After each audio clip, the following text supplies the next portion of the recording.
Sit Bear said, I actually had no clue why my 19th move was correct.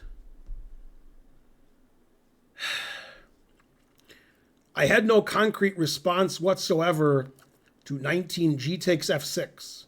It just looked winning, based on games I'd seen in the past. And I remembered Ben's rule, always play F6.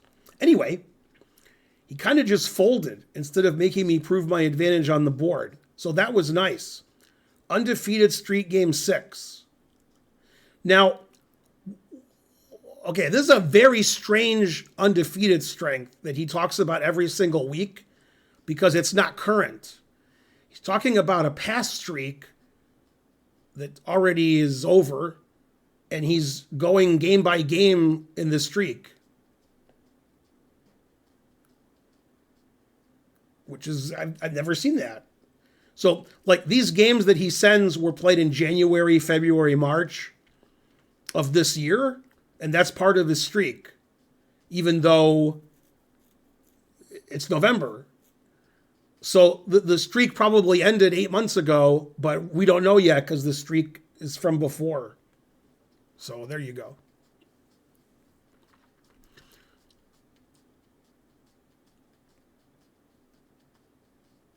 And so forth. Yeah, you're like the 1,000th person who says Ben and Gotham should chess box. I'm a vegan. I'm not a boxer. Boxing is like hitting somebody in the head. That's like if you're stupid. And most of you are stupid. Now, if you're not sure if you're stupid, you're like, am I stupid? If you don't have a beard, probably, because you can't go, am I stupid? And then if you're on Reddit, then yes. If you post on Reddit a lot, then yeah. Swashbuckler Twitch subscribed. Good. Okay, so let's look at the first game. This isn't the first game. This is the first game. Okay, our hero is white, Sit Bear. Blunders on move 1. F4 is not that bad. I've played worse moves. On move 1? Well, maybe not.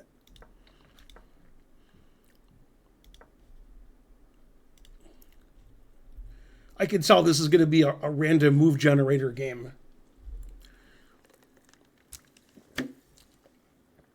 So, I have a funny story that I don't understand.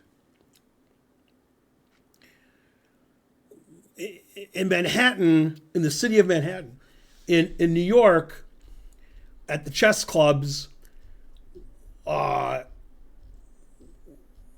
was common for people to say random move generator, indicating the person wasn't very good at chess. They made chess moves. And then there was a guy who I assume had some mental issues, and he would sit there and go random jettison function, and then he would make a move. And people thought the reason he said random jettison function was that it had the same initials as Robert J. Fisher. And I think these are related, random move generator and random jettison function. And a lot of times I think of these weird things I don't understand when I'm looking at your games, because there's 20 legal moves and you guys make one of them. And if I asked you guys, why did you make that move? I don't know what you would say. So this is such a game where just I can tell these moves are being made for no particular reason. I mean, why would you play E3 and then D3? Why would you play D3? Who would play that? Who would play E3 and then E4? Just to give your opponent the advantage? You know, the engine says black is close to winning with D5. But again, D5 makes sense. It attacks the E4 pawn and puts pressure on the center, and E4 pawn can't be protected because it's attacked too many times.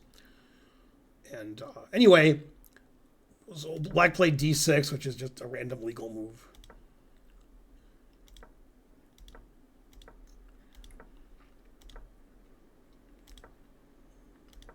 It seems like there's no purpose to any of these moves. Bishop f8, dubious. What? Always play bishop f8.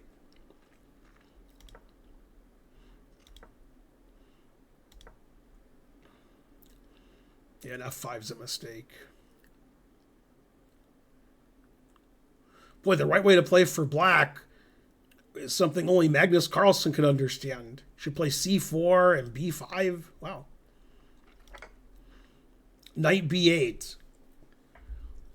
I mean, basically, it's just two random move generators making moves. And so far, white's random move generator is better than black's. Black's doesn't make a lot of sense. Knight b8.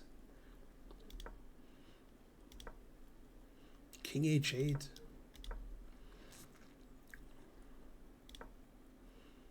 Knight h2 dubious. I like knight h2.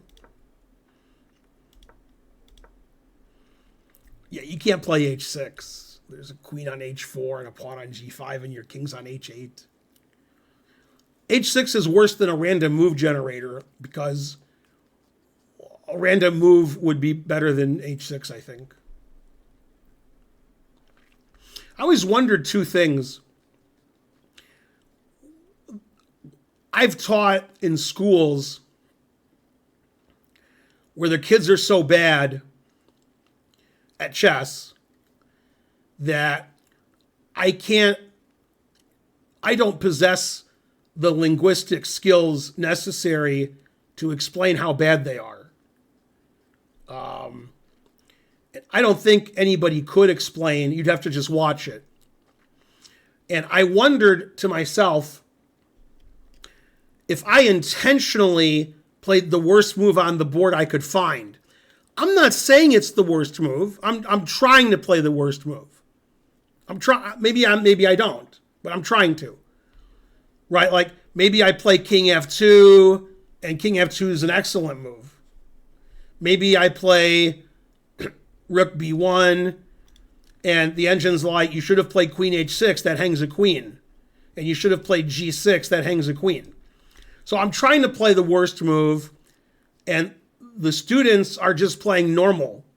And I wondered who would win, because a lot of times they would find moves so bad that if I was trying to play bad, I couldn't find it. Then I wondered if there was a random move generator, if there was an engine that randomly picked the moves. It showed 20 legal moves and it picked number 7. And number 7 was this and it played it. If that random move generator engine would beat some of the kids in the class. I assumed yes.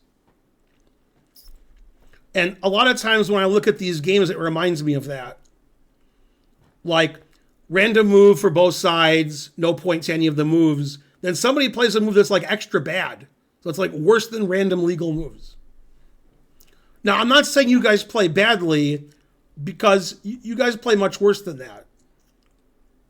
Okay. f6. And that reminds me of a funny story. When I was 7-ish, I played in a blitz tournament at the Manhattan Chess Club. And I played Ron Henley, who was either an IM or a GM. I think he was an IM when I played him. And every move I made was the worst legal move. Every move I made was, you couldn't play worse. And he took all my pieces. And after about 25 moves, I had a king left, and he had everything. And then I lost. When the game ended, he said, "You played very well." And I was like, I got a piece every move. Every move I made was the worst move. I didn't say that to him, but that's what I was thinking. Then I saw Ron Henley like 20 years later at the World Open, and I told him that story. He said, I was just trying to be nice. Probably, he assumes.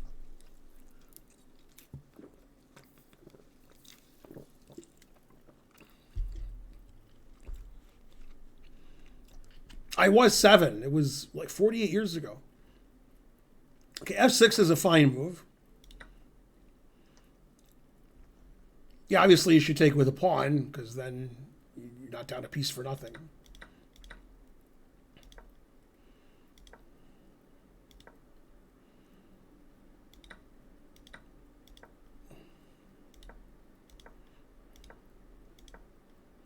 These moves aren't terrible.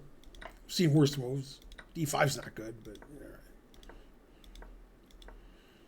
white's simply up a piece and has all the white squares, and black decides never to move their knight off of B8 for some reason. There we go.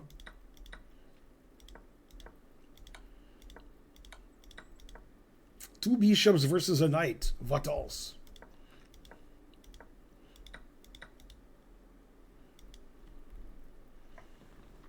Oh, and in this position, black lost on time. So what happened in this game was white played f6 and didn't know what he would do against gf. He just thought like f6 looked good. And f6 is good. And after takes, he didn't understand why his opponent gave a piece away. Then they played 20 more moves with white being a piece ahead and nobody winning or losing material, trading and stuff. And then black lost on time. Now,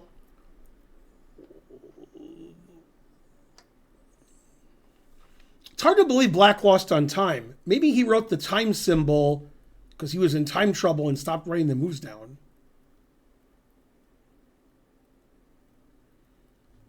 It says time.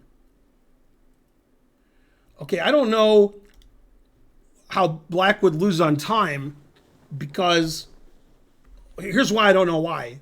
So I don't know if black lost on time.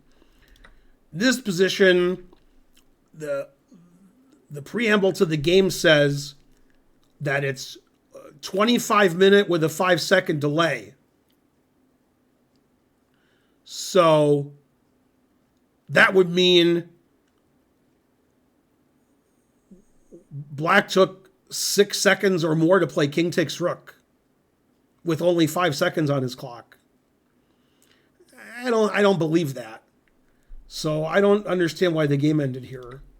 He has the time symbol, like the winning on time symbol, but maybe he meant they were in time trouble and he stopped keeping score. That's what I hope he means.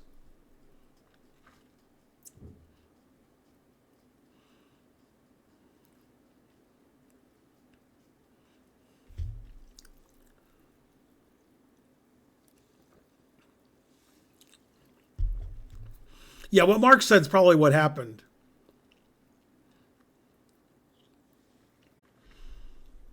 Okay, so that was the best game of the day.